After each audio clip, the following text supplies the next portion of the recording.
Hello student, welcome to brain booster. আজকে আমরা আলোচনা করব ডব্লিউপিএসসি মিসলেনিয়াসের বিগত বছরের ম্যাথের প্রশ্নোত্তর নিয়ে। অর্থাৎ আজকে আমরা 2023 সালে যে মিসলেনিয়াসের পরীক্ষা হয়েছিল সেখানে ম্যাথ থেকে যেসব প্রশ্নগুলো এসেছিল সেগুলো আমরা বিস্তারিত আলোচনা করব। তোমরা ক্লাসটি মন দিয়ে করবে, কেউ ফাঁকি দেবে না। চলো দেখে নিই। দেখো, প্রথম প্রশ্ন কি এসেছিল, 1 থেকে 100 অবধি স্বাভাবিক সংখ্যার যোগফল কত হবে? তোমরা কমেন্টে উত্তর করার চেষ্টা করো, তোমরাও করো আমার সঙ্গে। তাহলে এইটা করার নিয়ম কি, যে এস সমান অর্থাৎ স্বাভাবিক সংখ্যার যোগফল সমান যে N into N plus one by two. Okay, তাহলে এন কত এখানে 1 থেকে 100 বলেছে, তাহলে সর্বোচ্চ কত 100। তাহলে 100 into 100 plus one by two. তাহলে এটা করলে কি হবে, 2 দিয়ে কেটে দিই আমরা, এখানে 50 হবে। তো এটা গুণ করলে কত হবে, যে 5000 হবে প্লাস 50, তাহলে কত হবে 50 মানে 5050। 1 থেকে 100 অবধি স্বাভাবিক সংখ্যার যোগফল কত হবে, অপশন বি 5050। ওকে, চলো দেখে নিই দ্বিতীয় প্রশ্ন কি আছে। দেখো কি আছে, 12টি কমলা লেবুকে 5টি ঝুড়িতে ভাগ করা হলে তাহলে কেমন হবে সেটা থাকবে। কি রয়েছে প্রথম বিকল্পতে, যে 2টি ঝুড়িতে 3টি করে আর 3টি ঝুড়িতে 2টি করে। তাহলে এখানে 2টো ঝুড়ি আর এখানে 3, তাহলে 5টা ঝুড়ি হচ্ছে, মিলছে। তাহলে 2টি ঝুড়িতে 3টি করে মানে 6টা। ওকে, আর 3টি ঝুড়িতে 2টো করে মানে 6টা, তাহলে 12টা। এটাও কিন্তু 12 হচ্ছে, কারণ 12টা লেবু বলেছে, কমলা লেবু। এটাও কিন্তু মিলছে। তারপরটা কি বলছে দেখি, 3টি ঝুড়িতে 2টি করে। ওকে, কটা ঝুড়িতে, 3টে ঝুড়িতে। আর 2টি ঝুড়িতে 1টি করে এবং 1টি ঝুড়িতে 4টি করে। তা ঝুড়ি কটা হচ্ছে দেখি, 3টে, 2টো 5টা, একটা 6টা। এটা হবে না, কারণ 6টা বলেনি, আমাদের কি বলেছে 5টা ঝুড়ি বলেছে।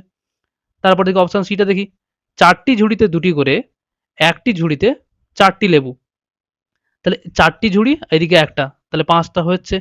আর কি লেবুটা দেখে নিই আমরা, তাহলে 4টি ঝুড়িতে 2টি করে মানে 8টা, আর 1টি ঝুড়িতে 4টে মানে, তাহলে 8 আর 4 হলো 12টা। এখানে এটাও কিন্তু মিলছে, তাই না? অপশন এও মিলছে, এও মিলছে।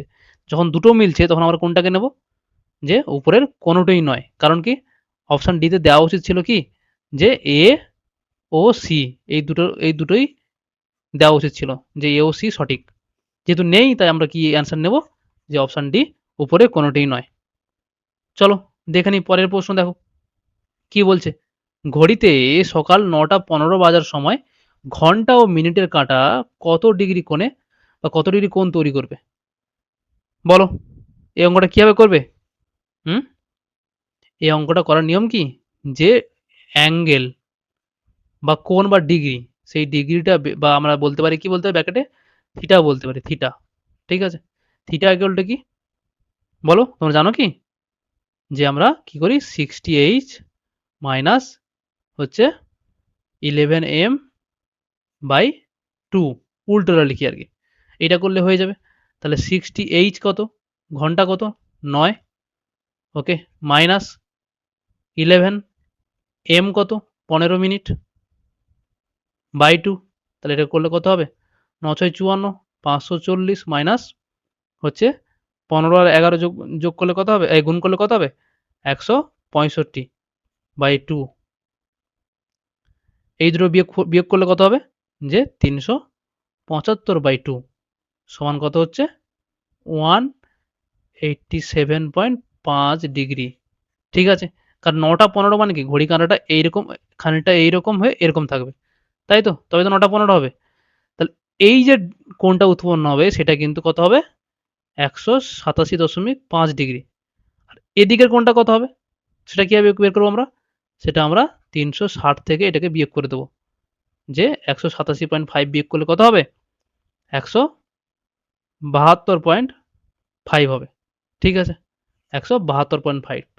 দেখো এখানে কিন্তু কোনো অপশানগুলো কিন্তু মিলছে না। ঠিক আছে, একটা এটা বেরোলো, একটা এটা বেরোলো। ঠিক আছে, এদের কোনোটাই নয় কিন্তু। দেখো পরের প্রশ্ন, দেখো কি বলছে, যে মূলদ সংখ্যার মান, অপশান এতে কি বলছে, আবৃত দশমিকে প্রকাশ মানে প্রকাশযোগ্য, আবৃত দশমিকে প্রকাশযোগ্য নয়, সর্বদা আবৃত দশমিকে প্রকাশযোগ্য এবং উপরে কোনোটি নয়।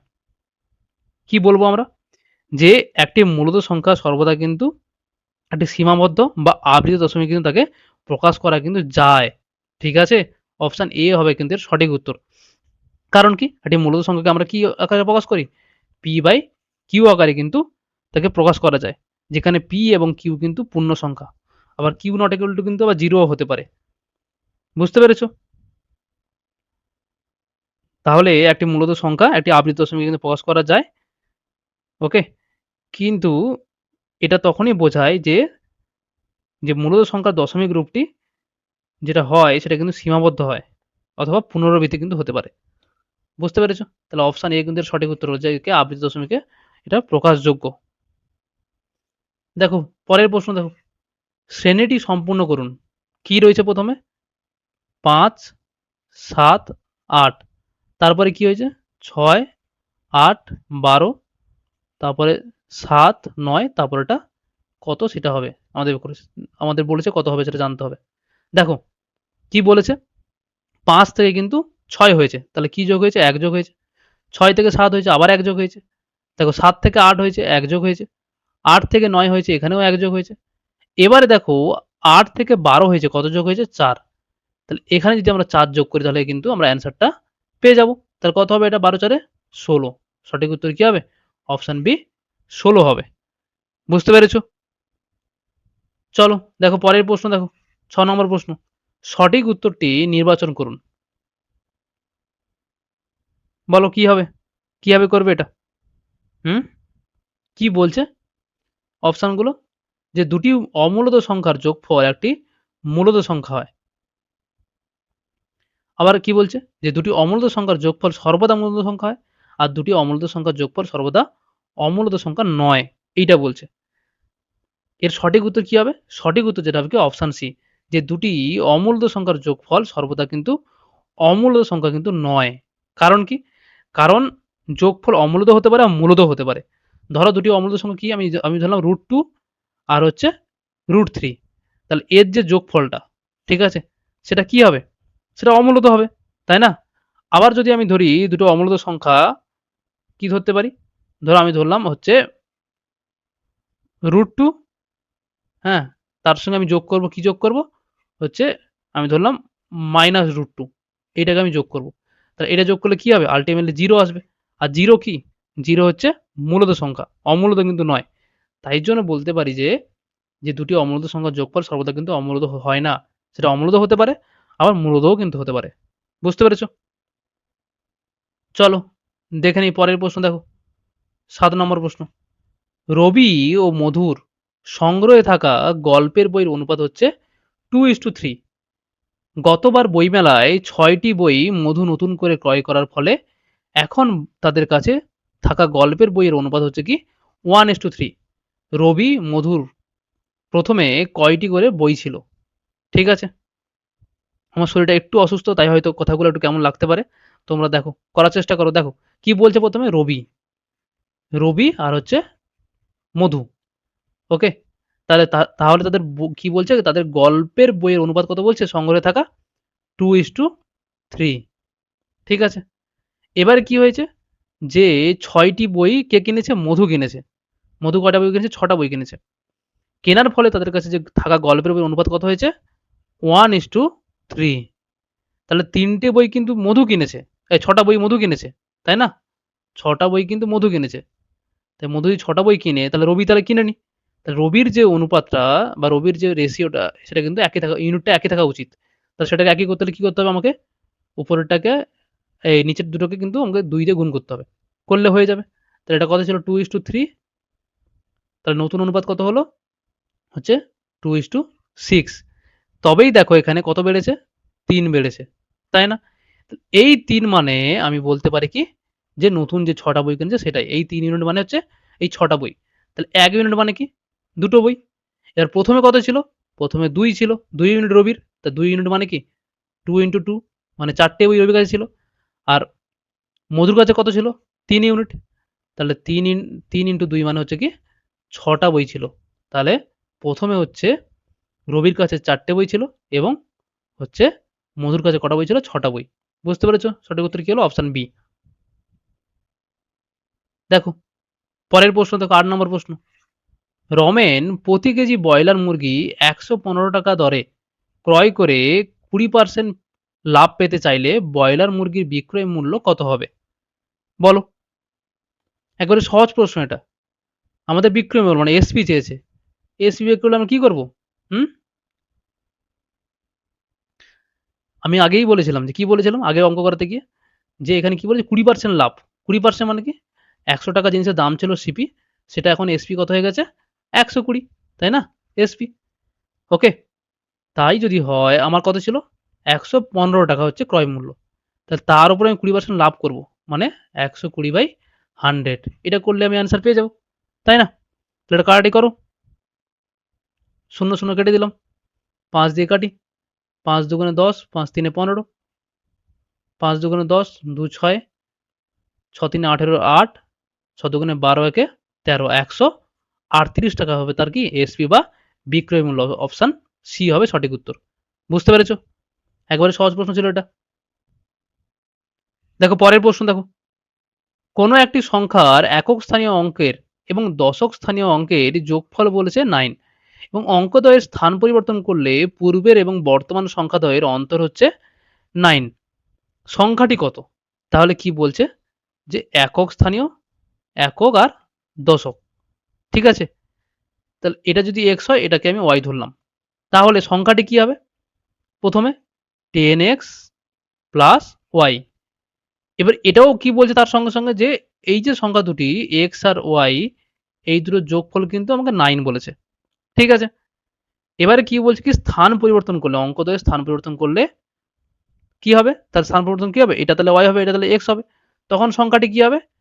10y প্লাস x এটা হবে। তাই না? তাই যদি হয় তখন কি বলছে? তখন পূর্বের এবং বর্তমান সংখ্যাদের অন্তর হচ্ছে 9। মানে এবার শর্ত অনুযায়ী সাজাতে হবে। যে প্রথম যে সংখ্যাটা ছিল সেটা কি 10x প্লাস y এই যে সংখ্যাটা এখান থেকে যদি আমি স্থান পরিবর্তন করার পরে যে সংখ্যাটা হলো সেটা যদি আমি বিয়োগ করি তাহলে বিয়োগফল কি হবে? 9 হবে। তাহলে বিয়োগ করি এটা। তাহলে এখান থেকে কি আসবে এটা? 9x মাইনাস 9y সমান 9। 9 কমন নিয়ে এদিকে আমি কাটাকাটি করে দিলে বা 9 গুলো কাটাকাটি করে দিলে কি হবে? এখান থেকে আল্টিমেটলি কি আসবে? x মাইনাস y সমান 1 আসবে। তো এখানে আমরা আগে জেনেছি কি x প্লাস y সমান কিন্তু 9 কারণ বলেছে এখানে প্রথমেই যে একক স্থানীয় অঙ্ক এবং দশক স্থানীয় অঙ্কের যোগফল হচ্ছে কি 9। আর এখানে কি পেলাম এখন আমরা? x মাইনাস y সমান হচ্ছে 1 পেলাম। তাহলে x মাইনাস y সমান আমরা 1 পেলাম। তো এটাকে যদি আমরা যোগ করে দেই তাহলে এটা কেটে যাবে। ওকে? এদিকে কত হচ্ছে তাহলে? 2x সমান 10 হচ্ছে। তাহলে x সমান কত হচ্ছে? 5। তাহলে x এর মান 5 বেরিয়ে গেল। তাহলে y সমান কত হবে? আমি কত হবে তাহলে? তাহলে 9 মাইনাস 5 মানে 4। ওকে? তাহলে x সমান কত হলো? 5 আর y সমান হলো 4। তাহলে সংখ্যাটি কত হবে? 54। ওকে?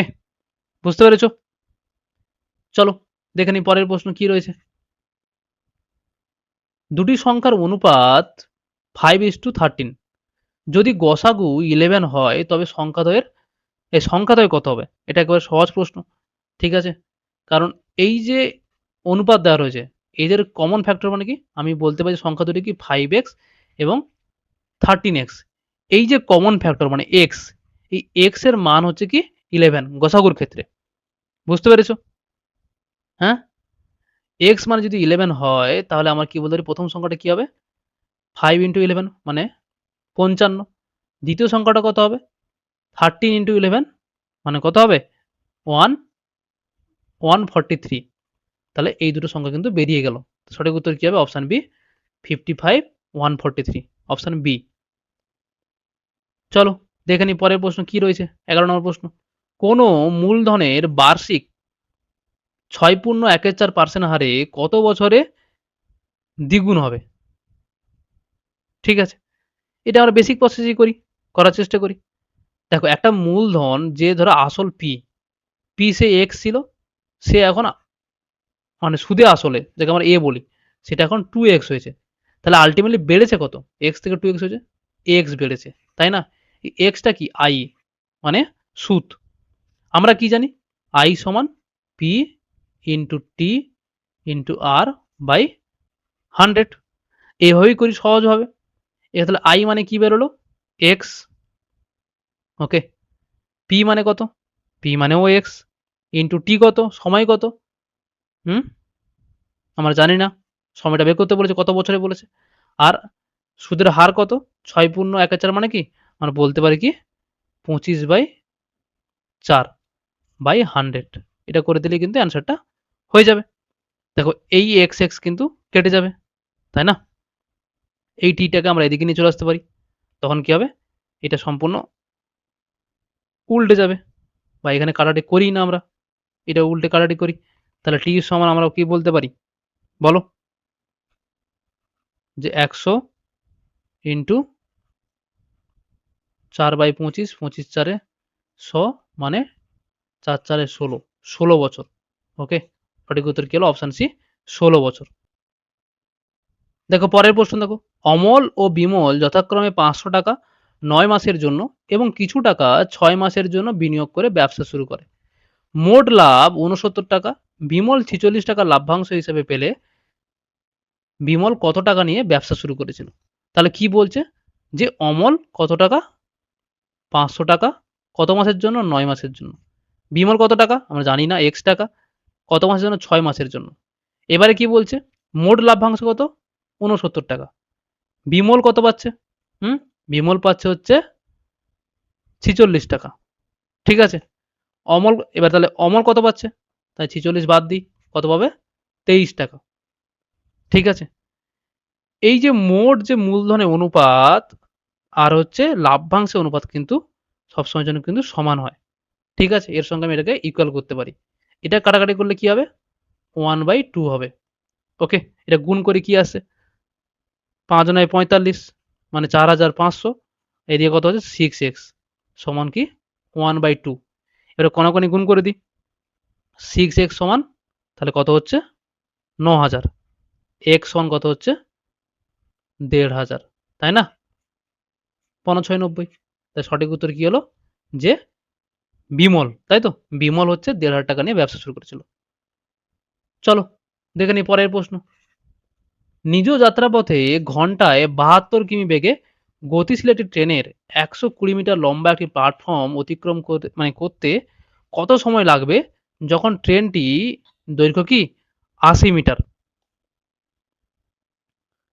তাহলে ট্রেনটা যখন একটা প্ল্যাটফর্মকে অতিক্রম করবে তাহলে কি করবে প্রথমে প্ল্যাটফর্মের দৈর্ঘ্য প্লাস ট্রেনের নিজের দৈর্ঘ্য সেটাকে কিন্তু তার অতিক্রম করতে হবে মানে টোটাল কত ২০০ মিটারকে তাকে অতিক্রম করতে হবে এবারে কি বলেছে তার স্পিড কত আমরা কি জানি যে টাইম সমান ডিস্টেন্স বাই স্পিড স্পিড কত এখানে কত বলেছে ৭২ কিলোমিটার ৭২ কিমি আর এখানে ডিস্টেন্স কি দেওয়া আছে মিটারে তাহলে আমাকে কি করতে হবে একে ৫/১৮ দিয়ে কিন্তু গুণ করতে হবে গুণ করলে তাহলে এটা অ্যান্সার কিসে আসবে মিটার পার সেকেন্ডে আসবে কারণ আমি বলেছিলাম যদি কিলোমিটার পার আওয়ার থেকে মিটার পার আমরা সেকেন্ডে আসি তা আমরা কি দিয়ে গুণ করব আমরা ৫/১৮ দিয়ে কারণ যখন বড় থেকে ছোটতে আসবো ছোটটা উপরে আবার যখন ছোট থেকে বড়তে যাব তখন কিন্তু আমরা ১৮/৫ দিয়ে কিন্তু গুণ করব ঠিক আছে বড়তে গেলে বড়টা উপরে আর ছোটতে গেলে কিন্তু ছোটটা উপরে এটা গুণ করে দিই ১৮ চারে ৭২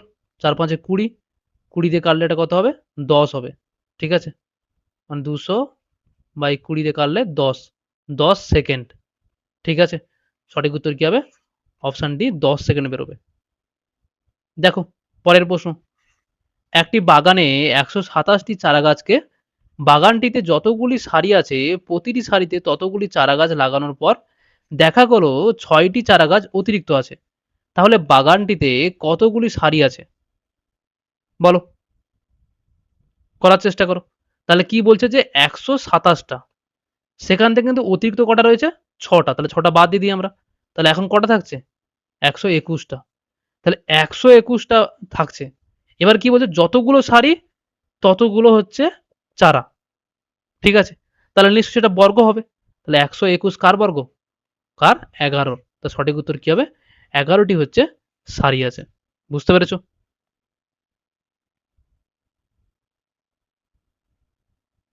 দেখো পরের প্রশ্ন দেখো সঠিক উত্তরটি নির্বাচন করুন এইটা হচ্ছে কি বলছে প্রথমে কি অপশন এতে কি রয়েছে ২৪ 24 দেখো এইগুলো এগুলো কিন্তু ইনটু গুণ গুণ ঠিক আছে এগুলো পয়েন্ট নয় এগুলো গুণ ওকে যে 11 দুগুণে 22, 22 দুগুণে 24 এটাও মিলছে। 10 দুগুণে 20 প্লাস 4 24, 12 দুগুণে 24 প্লাস 0 মানে 24 হয়েই যাচ্ছে। 9 দুগুণে 18, 18 ছয় 24। তাহলে সবগুলো কিন্তু 24 কিন্তু ফুলফিল করছে। কিন্তু যে ইউক্লিডের যে ভাগের যে উপপাদ্য বা ডিভিশন যে অ্যালগরিদম সেই অনুযায়ী আমরা কি জানি যে ডিভিডেন্ড সমান divisor equal to quotient plus remainder. তাহলে আমরা যদি কি করব, আমরা যদি 24 কে 2 দিয়ে ভাগ করি, ওকে, আমরা যদি 24 কে যদি 2 দিয়ে ভাগ করি তাহলে কি বেরোবে? হুম, মানে ডিভিজর দিয়ে যদি ভাগ করি তাহলে কি বেরোবে? তখন আমরা কি করব, যে 12 দুগুণে 24। আমরা কি ভাগশেষ কি রাখবো? ভাগশেষ কি 2 বা 4 রাখবো? না, ভাগশেষ কি 0 আসবে, তাই না? তাহলে কোনটা সঠিক হচ্ছে, যে 2 ইন্টু 12 প্লাস 0 এইটা কিন্তু সঠিক হবে। ঠিক আছে, ওকে, যে ভাজ্য সমান ভাজক ইন্টু ভাগফল প্লাস ভাগশেষ।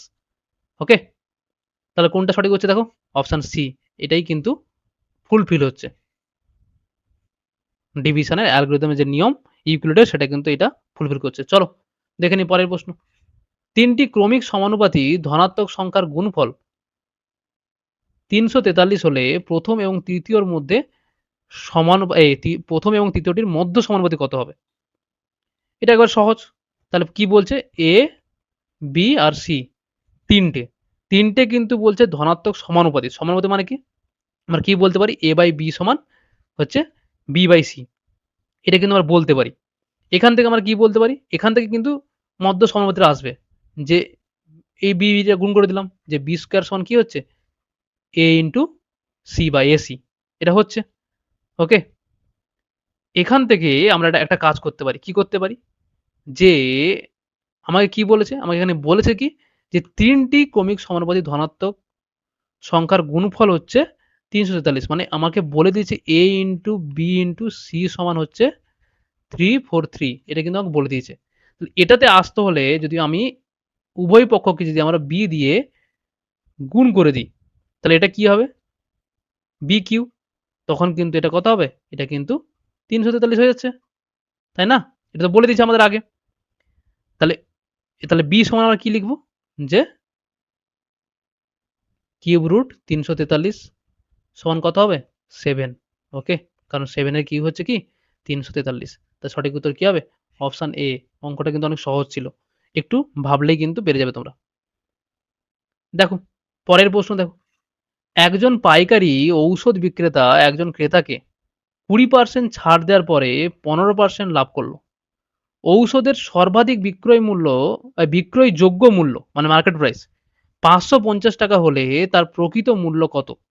তাহলে এখানে তিনটে জিনিস, একটা কি সিপি মানে হচ্ছে কি ক্রয় মূল্য, একটা এসপি মানে বিক্রয় মূল্য, আর একটা হচ্ছে এমপি মানে হচ্ছে মার্কেট প্রাইস। এবারে কি বলেছে প্রথমে, একজন পাইকারি ঔষধ বিক্রেতা ক্রেতাকে 20% ছাড় দেওয়ার পর, 20% মানে কি, মানে হচ্ছে 1/5, তাহলে 20% ছাড় দিয়েছে, মানে মার্কেট প্রাইস যদি 5 টাকা হয় তাহলে ছাড় দিয়ে দিচ্ছে, তাহলে বিক্রয় মূল্য কত হবে, 4 টাকা। ওকে, এবারে কি বলছে, তার 15% লাভ হচ্ছে। 15% মানে কি বলো, 15% হচ্ছে কি 3/20। ওকে, মানে কি, তাহলে যদি সে 20 টাকায় কিনে তার 15% লাভ হচ্ছে, তাহলে সে 23 টাকায় কিন্তু বিক্রি করবে। এবারে আমাকে কি করতে হবে, এইগুলোকে একটা রেশিও আকারে প্রকাশ করতে হবে। তাহলে রেশিও আকারে প্রকাশ মানে CP is to SP is to MP ratio আকারে আনতে হলে আমাকে কি করতে হবে, সবগুলোকে সমান করতে হবে। তাহলে একে আমরা 23 দিয়ে গুণ করে দিই উপরের গুলোকে, আর নিচের গুলোকে আমরা 4 দিয়ে গুণ করে দিই, দিলে আমরা হয়ে যাবে। এটা কত হচ্ছে, 20 4 80 ইস টু, এটা হচ্ছে কত, 23 4 92 ইস টু, আর 23 5 হচ্ছে 115। ঠিক আছে, তাহলে 80 ইস টু 92 ইস টু 115। এবারে কি বলেছে আমাকে, ঔষধের সর্বাধিক বিক্রয়যোগ্য মূল্য হচ্ছে 550, মানে এটা হচ্ছে এমপি। ঠিক আছে, এমপি আমাকে বলেছে 550, তাহলে প্রকৃত মূল্য কত, মানে ক্রয় মূল্য কত, মানে সিপি কত। তাহলে আমাকে কি বলেছে, যে 550 হচ্ছে কি, মানে হচ্ছে 115, তাহলে 100 কত, মানে 115 মানে হচ্ছে 550, তাহলে 100 না 80, এটা সরি, তাহলে আমার সিপি কত, 80, তাহলে 80 সমান কত, এইটা করলে আনুমানিক কত বেরোবে? হচ্ছে 300 কার্টিকল 382.6 বেরোবে। এখানে কিন্তু কোনো অপশানগুলো হবে না, তাই সঠিক উত্তর যেটা কি হবে, উপরে কোনোটাই নয়। ঠিক আছে, তোমরা ক্যালকুলেশন করে দেখবে এটা মিলবে না এখানে। চলো দেখে নিই পরের প্রশ্ন। কোন ক্ষুদ্রতম সংখ্যা থেকে 1 বিয়োগ করলে বিয়োগফল 12, 16 এবং 26 দ্বারা বিভাজ্য হবে? এটা একবারে সহজ প্রশ্ন। প্রথমে আমরা কি করবো, এগুলোকে লসাগু করে নেব। দেখো 12, 16 আর 26 না 28, তাই তো? 4 দিয়ে করি, 4 3 12, 4 4 16, 4 7 28, গুণ করি কত হচ্ছে 12, 12 4 48, 48 ইন্টু 7 সমান কত হচ্ছে 336। এবার কি বলেছিল, কোন ক্ষুদ্রতম সংখ্যা থেকে 1 বিয়োগ করলে, তাহলে 1 বিয়োগ করলে বিভাজ্য হবে, তাহলে 1 যোগ করে দিই আমরা এর সঙ্গে, করলে কত হবে 337। ঠিক আছে, এটাই কিন্তু হবে সঠিক উত্তর। তোমার অপশানে কিন্তু 336 থাকবে, এটা কিন্তু হবে না, এটা মাথায় রাখবে এগুলো।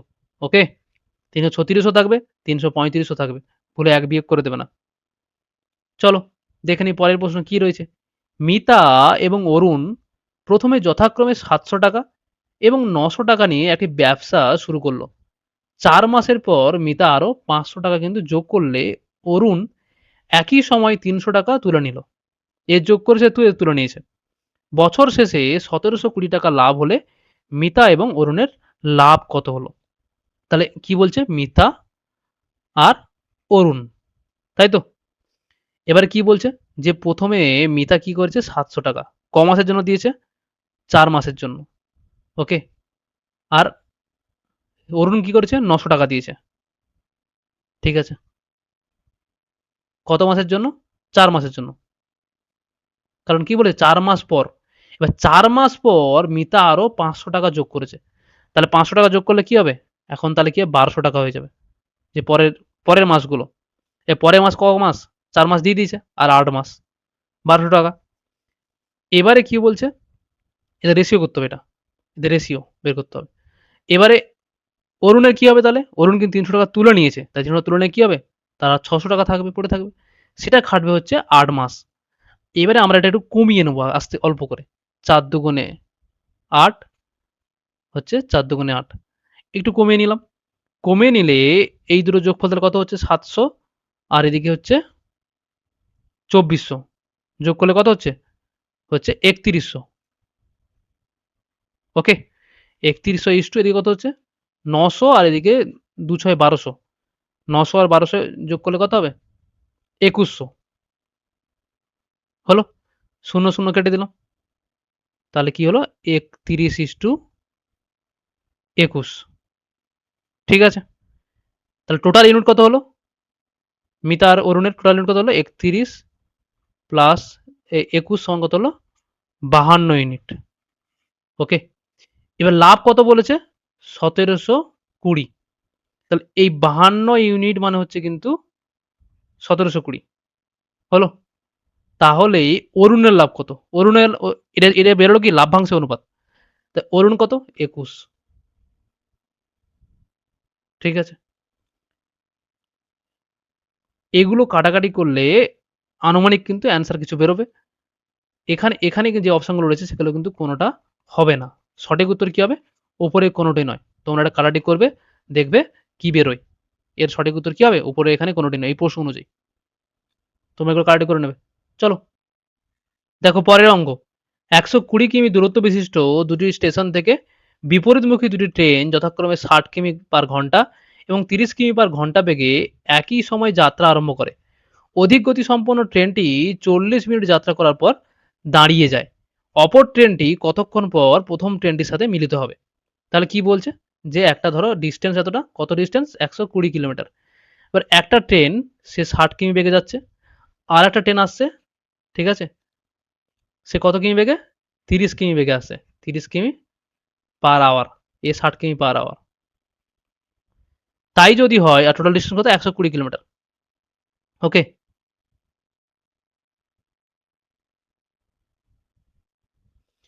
এবারে কি বলছে, যে অধিক গতি সম্পন্ন, তাহলে অধিক গতি কোনটা 60 কিমি পার আওয়ার, ট্রেনটি 40 মিনিট যাত্রা করার পর সে দাঁড়িয়ে যায়। তাহলে সে ঘন্টায় যদি 60 কিমি যায় তাহলে 40 মিনিটে কত কিমি যাবে? 40 কিমি যাবে, তাই না? তাহলে 40 কিমি যাবে। ধরো সে 40 কিমি এতটা গেল। তাহলে বাকি কতটা থাকবে? হুম? 120 থেকে 40 বাদ দিলে কত থাকবে? 80 কিমি। 80 কিমি কিন্তু তার বাকি থাকবে। মানে আরো বাকি পড়ে থাকবে। এই 80 কিমি কে বলছে? অপর ট্রেনটি কতক্ষণ পর প্রথম ট্রেনের সঙ্গে মিলিত হবে। কারণ এ দাঁড়িয়ে পড়েছে। এর ঘন্টায় গতিবেগ কত? 30 কিমি। ঘন্টায় যদি সে 30 কিমি যায় তাহলে সে 60 মিনিটে 30 কিমি যাচ্ছে। তাহলে মিনিটে কত যাচ্ছে? অর্ধেক যাচ্ছে। অর্ধেক কিমি সে যাচ্ছে মিনিটে। মানে ২ মিনিটে সে ২ মিনিটে সে ১ কিলোমিটার যাচ্ছে। তাহলে ৬০ কিলোমিটার যেতে তার কত সময় লাগবে? ইন্টু ২ মানে ১৬০ মিনিট লাগবে তার। তাই না? বা আমরা যদি নরমাল করি যে ৮০ কিলোমিটার ডিসট্যান্স তার স্পিড কত? ৩০ কিমি। কাটাকাটি করি তাহলে ৮/৩ মিনিটে এর ঘন্টায় বেরোলো, মিনিটে প্রকাশ করতে হলে আমাকে কি করতে হবে? ৬০ দিয়ে গুণ করতে হবে। ৩ দিয়ে কেটে দিলাম। ২০ মানে ২০ ইন্টু ৮ মানে কত? ১৬০। ১৬০ মিনিট তার সময় লাগবে। সঠিক উত্তর কি হবে? Option A ১৬০ minute. দেখো পরের প্রশ্ন দেখো। ৳১০০ এ ও বি এর মধ্যে এমন ভাগে ভাগ করে দেওয়া হলো যাতে এ ও বি এর প্রাপ্ত টাকার অনুপাত 9:11। এ ও বির প্রাপ্ত টাকার পরিমাণ কত? একবারে সহজ প্রশ্ন এটা। A:B তাহলে টাকার অনুপাত কত বলেছে? 9:11। টোটাল করলে কত হচ্ছে? A+B ইউনিট 20 ইউনিট হচ্ছে। আর এই 20 মানে কত বলেছে? 20 মানে 100, তাই না? তাহলে ১ মানে আমি কি বলতে পারি? ১ মানে ৫। ১ মানে ৫। তাই যদি হয় তাহলে এর সঙ্গে ৫ গুণ করি। 9 ইন্টু ৫ কত হবে? ৪৫। আর এর সঙ্গে ৫ গুণ করলে কত হবে? হচ্ছে ৫৫ হবে। তাহলে সঠিক উত্তর কি হবে? অপশন বি ৳৪৫ এবং ৳৫৫। বুঝতে পেরেছো? চলো দেখো পরের প্রশ্ন। এ একটি কাজ ৯ দিনে করে, বি কাজটি ৬ দিনে করে। তাদের সাথে সি এসে যোগ দেওয়াতে তারা মোট ৩ দিনে কাজটি সম্পন্ন করতে পারে। সি একা কাজটি কত দিনে সম্পন্ন করতে পারবে? তাহলে কিভাবে করব? একবারে সহজ প্রশ্ন। তাহলে এ কদিনে করে? ৯ দিনে। ঠিক আছে। বি কদিনে করে? ৬ দিনে। আর কি বলছে? এ প্লাস বি প্লাস সি ৩ জনে একসঙ্গে কদিনে করে? ৩ দিনে। তাহলে এদের টোটাল ইউনিট, কাজের ইউনিট কত হবে লসাগু করলে? ১৮ হবে। তাহলে এ ৯ দিনে ১৮ ইউনিট করে। তাহলে একদিনে কতটা করবে? ২ ইউনিট। বি একদিনে কত করবে? ৩ ইউনিট। আর এরা ৩ জন একত্রে একদিনে কত ইউনিট করবে? ৬ ইউনিট। তাহলে এ প্লাস বি প্লাস সি যদি ৬ ইউনিট হয় তাহলে সি তাহলে কত হবে? হুম? কারণ এ আর বি কত? ২ আর ৩ এ ৫ ইউনিট। তাহলে ৬ থেকে আমি ৫ বাদ দিলে তাহলে কি হবে? সির কত হবে? ১। তাহলে সির ইউনিট কত? ১ পার ডে ইউনিট। আর টোটাল ইউনিট কত? ১৮। তাহলে ১৮ কে আমি যদি ১ দিয়ে ভাগ দিই তাহলে কত দিন হবে? ১৮ দিন লাগবে। অপশন ডি সির তাহলে কাজটি সম্পন্ন করতে কদিন লাগবে? ১৮ দিন। দেখো পরের প্রশ্ন দেখো। ১৭১ কি সংখ্যা? মৌলিক সংখ্যা, জোড় সংখ্যা, অমূলত সংখ্যা না যৌগিক সংখ্যা? দেখো মৌলিক সংখ্যা কি হবে? না মৌলিক সংখ্যা হবে না। কারণ কি? একে ভাঙা যাবে। কারণ ১৭১ কে আমরা ভাঙতে পারি কি? 3 ইন্টু 57 বলতে পারি।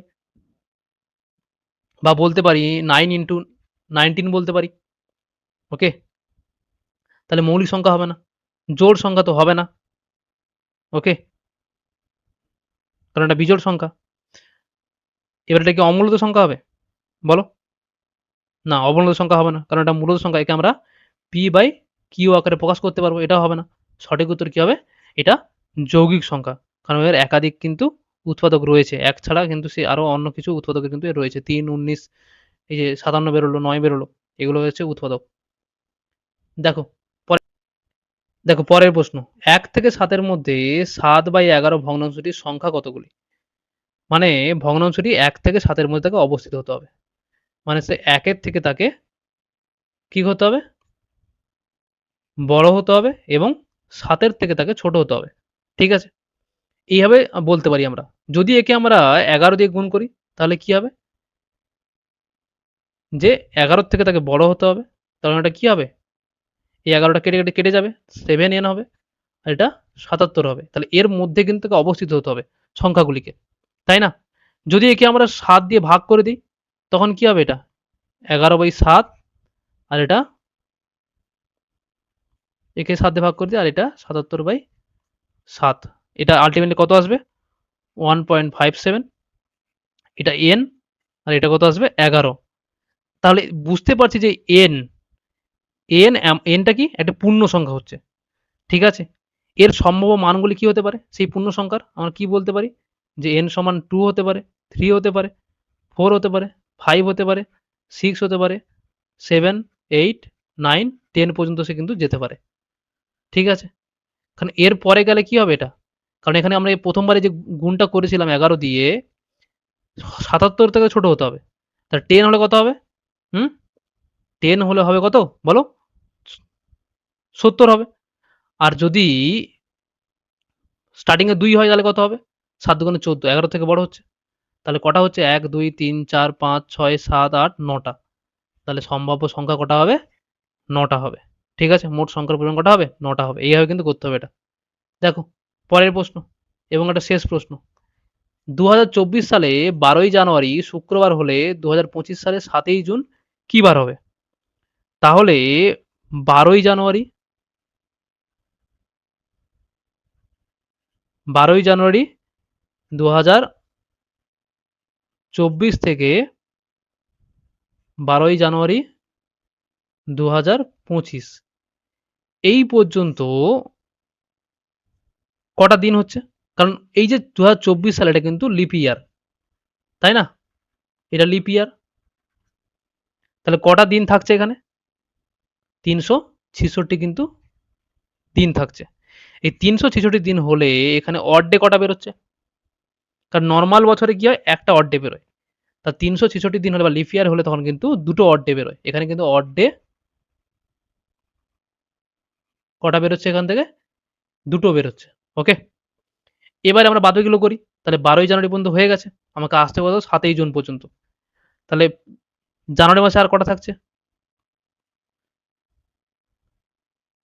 31 থেকে আমরা 12 বাদ দেব।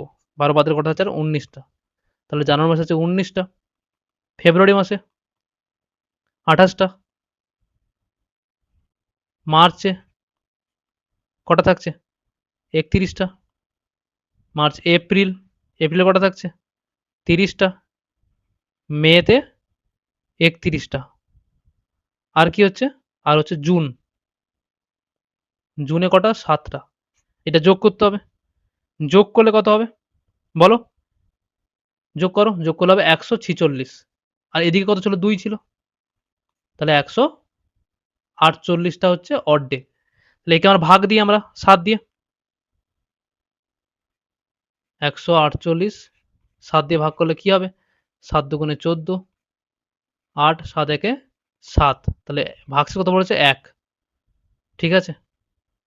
তাই যদি হয় তাহলে অড ডে কটা বেরোচ্ছে শেষে? 1 বেরোচ্ছে। কি ছিল প্রশ্নে আমার? 12ই জানুয়ারি কি বার ছিল? শুক্রবার। তাহলে একটা বেশি থাকছে, একটা অড ডে বেশিতে পড়ে থাকছে। তাহলে এর পরের দিন হবে। তাহলে সঠিক উত্তর কি হবে? অপশন সি, শনিবার। বুঝতে পেরেছো? তাহলে কি বললাম? যে শুক্রবারের পরের দিন কি হবে? শনিবার হবে। কারণ মিসলেনিয়াসে 25টা করে ম্যাথের প্রশ্ন আসে। এখানেই আজকে ক্লাসটা শেষ হলো। এইভাবে আমরা ম্যাথ এবং জিকের ক্লাসগুলো যেগুলো প্রিভিয়াস ইয়ারে এসেছিল সেগুলো আমরা ডিটেলসে করিয়ে দেবো এবং একটা প্র্যাকটিস ক্লাস করাবো। শরীরটাও একটু অসুস্থ ছিল তাই ক্লাসগুলো করাতে পারিনি। এবার থেকে রেগুলার কিন্তু ক্লাস চলবে। ঠিক আছে? তোমরা ক্লাসগুলো মন দিয়ে করো। ভালো করে মন দিয়ে পড়াশোনা করো। কেউ ফাঁকি দিও না। কারণ সামনে নানান ধরনের পরীক্ষা কিন্তু আসতে চলেছে। চলো সবাই ভালো থেকো। দেখা হবে পরের ভিডিওতে।